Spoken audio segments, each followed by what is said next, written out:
ঘুরতে অবশ্যই সবাই আপনারা কম বেশি পছন্দ করেন। তো আমি আছি মানিকগঞ্জ জেলার এই ঝিটকা পোদ্দার বাড়ি বাল্লাই ইউনিয়ন সংলগ্ন ভূমি অফিসের সাথে এই প্রায় 100 বছরের এই ঐতিহ্যবাহী এই বাড়িটি। তো আমার কাছে খুব ভালো লাগে, তো খুবই সুন্দর। আপনারা দেখতেই পাচ্ছেন যে মানিকগঞ্জের প্রায় মানুষগুলো এই জায়গায় ঘুরতে আসে, প্রায় সকালের জন্য উন্মুক্ত এই জায়গাটি।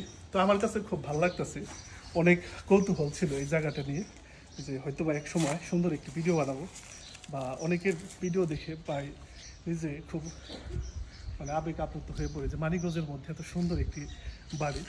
তো আপনারাও আসবেন। তো অন্য সময় অন্য কোনো বিষয়ে আবার কথা হবে, দেখতে থাকুন।